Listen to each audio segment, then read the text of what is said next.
दोस्तों, विशाल खबर के स्टूडियो से मैं विजय रिजवानी अनुभूति के आंगन की इस बगिया के 5वें सोपान में सतना की राजनीति के चाणक्य केपी सिंह परिहार किश्नू दादा के संस्मरण सुनाकर विशाल खबर की तरफ से उन्हें श्रद्धा सुमन अर्पित करना चाहता हूँ, जिनका स्वर्गवास 3 फरवरी को हो गया और वो हमें छोड़कर चले गए।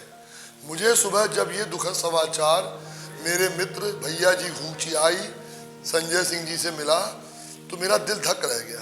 मैं तुरंत उनके जवाहर नगर स्थित निवास पहुंचा तो उनकी देह एम्बुलेंस में उनके गांव छिबौरा रवाना हो ही रही थी कि मैंने उन्हें अंतिम प्रणाम किया और उनके कई चाहने वाले भी वहां पहुंचे थे। उनमें कई लोग ऐसे भी थे जिनके काम किश्नू दादा करवाते थे। वाकई कई लोगों का भला किया आदरणीय केपी सिंह परिहार किश्नू जी ने, जो हमारी जिला कांग्रेस कमेटी के उपाध्यक्ष के बाद कांग्रेस के प्रदेश प्रतिनिधि पीसीसी सदस्य के पदों पर सेवाएं दे चुके हैं। जवाहर नगर में उनको प्रणाम करके मैं आ तो गया, घर दुकान के लिए तैयार भी हो गया, पर पता नहीं क्यों मेरा दिल नहीं माना। मैं दुकान न खोल के मेरे कदम छिबौरा गांव की तरफ चल दिए। कमलेन सिंह कमलू जी का फोन आया। उनकी गाड़ी से मैं प्रशांत सिंह लखनवा, जो मेरे बड़े भाई तुल्य ब्रजेश सिंह लखनवा जी के सुपुत्र हैं, उनके साथ मैं भी छिबौरा पहुंच गया। किश्नू भैया पंचतत्व में विलीन हो रहे थे और हम लोग उन्हें बेबस देख रहे थे। तो याद आ रहा था मुझे 26 जनवरी का ध्वजारोहण कार्यक्रम आदरणीय राजा राम त्रिपाठी जी ने मुझे आदेशित किया था बिल्ला रोड स्थित त्रिपाठी ट्रांसपोर्ट में। वहाँ हम लोग गए, त्रिपाठी जी ने ध्वज फहराया और वहीं आदरणीय केपी सिंह परिहार किश्नू जी से मेरी वो आखिरी मुलाकात होगी, मैंने कभी सोचा नहीं था। आदरणीय बंधुओं, ध्वजारोहण के बाद हम लोग साथ में चाय नाश्ता कर रहे थे। मैं रविंद्र सेठी जी राजा राम जी के साथ किश्नू दादा की फोटो शेरू भाई के किसी साथी से मैं खिंचवा रहा था, पर तब मुझे नहीं मालूम था कि ये किश्नू भैया के साथ मेरी लास्ट फोटो आएगी।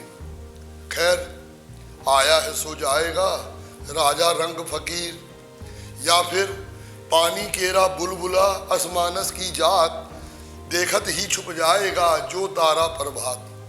किश्नू भैया भी चले गए और एक उज्जवल तारे की तरह प्रभात में छुप भी गए, पर ये तारा हर रात अपनी यादों और बातों से हमें याद आता रहेगा। दोस्तों, कृषि उपज मंडी के अध्यक्ष से कुंवर अर्जुन सिंह जी के कपा पात्र किश्नू जी ने कई मंत्रियों से तो उनकी नोटशीट भी लिखकर उनके हस्ताक्षर करवाए और वो मंत्री महोदय भी उनके भरोसे पर कई लोगों के काम किश्नू जी के कहने पे कर भी देते थे। मुझे भी उनका खूब स्नेह मिला। दोस्तों, कई बार राहुल भैया सतना आते थे, उनकी लोकेशन जब राजभवन का फोन अटेंड नहीं होता था तो मैं किश्नू भैया को फोन लगा के पूछ लेता था, हुकुम राहुल भैया कहाँ मिलेंगे? तो बता भी देते थे, विजय यहाँ मिलेंगे, और मैं राहुल भैया से मिल भी लेता था।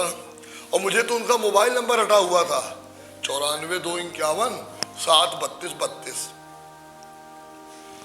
पर कुछ समय बीमारी के चलते वो घर से नहीं निकलते थे, तो भी हम भैया की लोकेशन उनसे ले लेते थे। मैं उन्हें फ़ोन में दादा साहब सलाम करता तो उनका जवाब मिलता यस सर या कभी जी सर, तो फिर मैं भी उनको हुक्म कहकर आदर देता था। अब राहुल भैया की लोकेशन कौन बताएगा नहीं मालूम, पर मुझे विश्वास है कि आज जिस लोकेशन में किश्नू भैया चले गए हैं वहाँ से भी उनका आशीर्वाद मुझे और उनके चाहने वालों को सदा मिलता रहेगा। मैं पुनः विशाल खबर की ओर से, अपनी ओर से, उनके चाहने वालों की ओर से आदरणीय किश्नू भैया के चरणों में शत शत नमन करता हूँ। धन्यवाद। जय हिंद, वंदे मातरम।